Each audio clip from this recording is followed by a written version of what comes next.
Chapter 2 बोध realisation. पाठ परिचय। यह प्रेरणादायक कहानी सामाजिक मूल्यों और मानव व्यवहार पर आधारित है। पंडित चंद्रधर परिश्रम से अपना अध्यापन कार्य करते थे। दारोगा और मुंशी जी अपने स्वार्थ के लिए लोगों से पैसा वसूलते थे।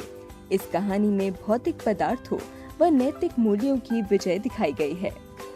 पाठ का उद्देश्य कौशल, वाचन श्रवण, पठन पाठन, मौखिक व लिखित प्रश्नोत्तर। पाठ से आगे चिंतन और मनन, व्याकरणिक, वाक्य से क्रिया विशेषण छांटकर उनके भेद लिखना, अनेकार्थी शब्द, सर्वनाम और सार्वनामिक विशेषण छांटकर लिखना। विषय संवर्धन गतिविधियाँ, जीवन कौशल, रचनात्मक कौशल, लेखन, कला संबंधिता।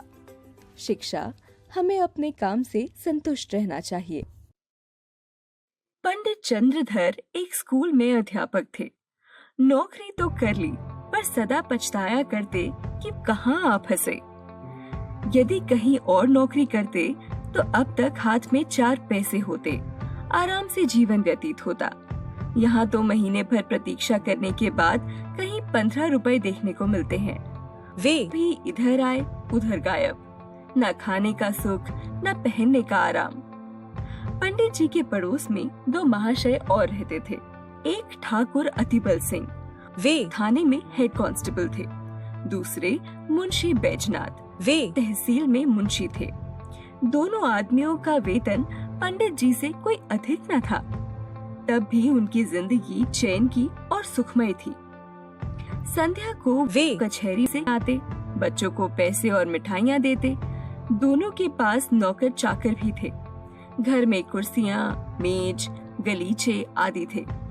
सारे मोहल्ले में उनका रौब था। उन दोनों महाशयों को आते जाते देखकर बनिए उठकर सलाम करते। 4 पैसे की चीज एक में लाते। लकड़ी ईंधन मुफ्त में मिलता। पंडित जी उनके ठाठ बाठ देखकर कुड़ते और अपने भाग्य को कोसते। दोनों पंडित जी के घर कभी आटा, कभी दूध और सब्जी भेज देते।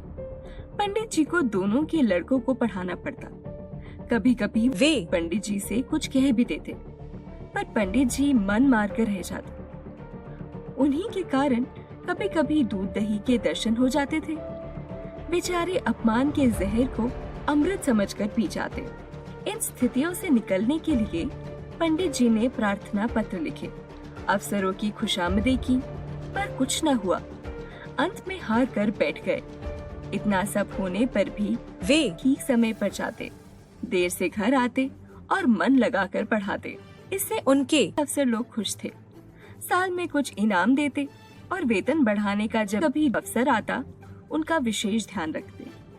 बस्ती के लोग उनसे संतुष्ट थे। कोई उनके घर आकर पानी भर देता, कोई उनकी बकरी के लिए पत्तियां तोड़ लाता। पंडित जी इसी को बहुत समझते थे। एक बार सावन के महीने में मुंशी बैजनाथ और ठाकुर अतिबल सिंह ने परिवार सहित अयोध्या की यात्रा की सलाह की। पंडित जी को भी साथ चलने के लिए कहा, पर उन्होंने मना किया। जब उन लोगों ने खर्च देना स्वीकार किया तो पंडित जी इनकार न कर सके। बिल्लौर से रात को 1 बजे गाड़ी छूटती थी। ये लोग खा पी कर स्टेशन पर जा बैठे। जिस समय गाड़ी आई, चारों ओर भगदड़ सी मच गई। हजारों यात्री जा रहे थे। इस उतावली में मुंशी जी पहले निकल गए। पंडित जी और ठाकुर साहब एक साथ थे। वे एक डिब्बे में चढ़े। जगह की बड़ी कमी थी, परंतु जिस डिब्बे में ठाकुर साहब बैठना चाहते थे उसमें केवल 4 यात्री थे। ठाकुर साहब ने डांटकर एक मुसाफिर को उठने के लिए कहा तो वह बोला, ये थाना नहीं है, जरा जबान संभाल कर बात कीजिए। ठाकुर ने बोला, तुम कौन हो जी? मुसाफिर बोला, हम वही हैं जिस पर आपने जासूसी का अपराध लगाया था और जिससे आप 25 रुपए लेकर टले थे। इतने में दूसरा लेटा हुआ यात्री जोर से ठहाका मारकर हंसा और बोला, अरे दारोगा साहब, आप ही नीचे क्यों नहीं बैठ जाते? ये थाना थोड़ी है कि आपके राज में फर्क पड़ जाएगा। मैंने तुम्हारा क्या बिगाड़ा है? मैंने तो तुम्हारी सूरत भी नहीं देखी, ठाकुर साहब ने कहा। दूसरा मुसाफिर कहता है, आपने मेरी सूरत भले ही ना देखी होगी, पर आपके डंडे ने देखी है। गांव के मेले में आपने मुझे बिना बात डंडे लगाए थे। ये कहकर उसने और भी पांव फैला लिए। पंडित जी अब तक चुपचाप खड़े थे, डरते थे कि कहीं मारपीट ना हो जाए। अवसर पाकर ठाकुर साहब को समझाया। जो ही तीसरा स्टेशन आया, ठाकुर साहब ने बाल बच्चों को वहां से निकालकर दूसरे डब्बे में बिठाया। इधर दोनों ने उनका सामान उतारकर जमीन पर फेंक दिया। जब ठाकुर साहब गाड़ी से उतरने लगे तो उन्होंने उनको ऐसा धक्का दिया कि बेचारे प्लेटफॉर्म पर जा गिर पड़े। गार्ड से कहने दौड़े थे कि इंजन ने सीटी दे दी। क्या करते, जाकर गाड़ी में बैठ गए। उधर मुंशी बैजनाथ के पास पैर फैलाने तक की जगह न थी। उनकी तबीयत खराब हो गई। एक बार उल्टी हुई और पेट में मरोड़ पड़ने लगे। लखनऊ तक उन्होंने किसी तरह सहन किया। आगे चलकर मजबूर हो गए। ज्वर, पेट में दर्द, नसों में तनाव, के और दस्त। एक स्टेशन पर उतर पड़े, प्लेटफॉर्म पर लेट गए। पत्नी भी घबराई, बच्चों को लेकर उतर पड़ी। सामान उतारा, परंतु जल्दी में बक्सा उतारना भूल गई। गाड़ी चल दी। दारोगा जी ने अपने मित्र को इस दशा में देखा तो वो भी उतर पड़े। स्टेशन मास्टर ने ये हाल देखा तो समझे हैजा हो गया। हुक्म दिया, रोगी को अभी बाहर ले जाओ। मजबूर होकर सब लोग मुंशी जी को एक पेड़ के नीचे ले गए। उनकी पत्नी रोने लगी। हकीम डॉक्टर की तलाश हुई। पता लगा पास ही एक छोटा अस्पताल है। उन लोगों की जान में जान आई। किसी से यह भी मालूम हुआ कि डॉक्टर साहब बिल्लौर के रहने वाले हैं। ढांढस बंधा। दारोगा जी मुंशी जी को लेकर अस्पताल दौड़े। डॉक्टर का नाम था चोखेलाल। कंपाउंडर था।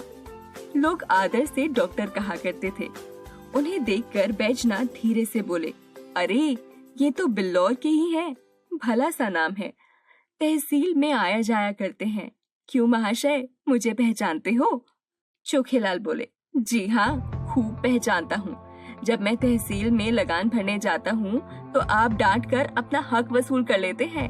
ना दूं तो शाम तक खड़े रहना पड़े। अब मेरी फीस के 10 रुपए निकालिए और दवा लेकर चलते बनिए। दारोगा जी पूछते हैं, 10 रुपए? चोखेलाल कहते हैं, जी हाँ, और यहाँ ठहरना चाहे तो 10 रुपए रोज। दारोगा जी ने बैजनाथ की स्त्री से रुपए मांगे। तब उन्हें बक्से की याद आई। वाह, तो गाड़ी में ही छूट गया। छाती पीट ली। दारोगा जी के पास भी अधिक रुपए नहीं थे। किसी तरह 10 रुपए निकालकर चोखेलाल को दिए। उन्होंने दवा दी। दिन भर में कुछ फायदा न हुआ। रात को दशा संभली। दूसरे दिन फिर दवा के लिए मुंशियाइन का एक गहना बाजार में बेचा गया। शाम तक मुंशी जी की हालत सुधरी। तब रात की गाड़ी में बैठे। अयोध्या पहुंचकर कहीं ठहरने की जगह न मिली। एक साफ जगह देखकर बिस्तर बिछाए गए। इतने में बूंदें गिरने लगी, बिजली चमकने लगी, बच्चे रोने लगे। सब परेशान थे कि कहाँ जाएं। अचानक एक मनुष्य नदी की तरफ से लालटेन लिए आता हुआ दिखाई दिया। पंडित जी ने पास जाकर पूछा, क्यों भाई साहब, यहाँ कहीं यात्रियों के ठहरने के लिए जगह मिलेगी? उसने पंडित जी को ध्यान से देखा, झुककर पैर छूते हुए बोला, गुरुजी, आपने पहचाना नहीं? मैं कृपा शंकर, आपका पुराना शिष्य।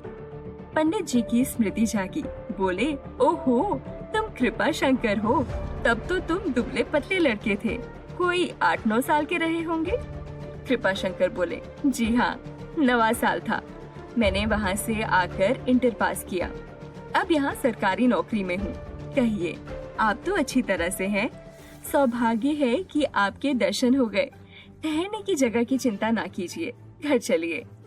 पंडित जी ने कहा, नहीं, मेरे साथ दरोगा जी और मुंशी जी तथा उनके बाल बच्चे भी हैं। कृपा शंकर बोले, गुरुजी, सबको साथ ले चलिए। मेरा बड़ा मकान खाली पड़ा है। आराम से 2-4 दिन ठहरिए। मेरा परम सौभाग्य है कि आपकी सेवा करने का कुछ अवसर मिला। कृपा शंकर ने कई कुली बुलाए, सामान उठवाया और सबको अपने मकान पर ले गया। साफ सुथरा घर था। नौकर ने झटपट चारपाइयां बिछा दी। घर में पूरियां पकने लगी। कृपा शंकर हाथ बांधे सेवक की भांति दौड़ता था। उसकी सेवा ने सबको मुग्ध कर लिया और सब लोग खा पीकर सोए। किंतु पंडित चंद्रधर को नींद नहीं आई। पंडित जी ने आज शिक्षक का गौरव समझा। उन्हें आज इस पद की महानता ज्ञात हुई। ये लोग 3 दिन अयोध्या में रहे। किसी बात का कष्ट न हुआ। कृपा शंकर ने स्वयं उनके साथ जाकर प्रत्येक धाम के दर्शन कराए। तीसरे दिन सब चलने लगे तो वह स्टेशन तक पहुंचाने आया। गाड़ी ने सीटी दी तो उसने सजल नेत्रों से पंडित जी के चरण छुए और कहा, इस सेवक को याद करते रहिएगा। पंडित जी घर पहुंचे तो उनके स्वभाव में बहुत परिवर्तन हो गया था। उन्होंने फिर कभी किसी दूसरे विभाग में जाने की चेष्टा नहीं की।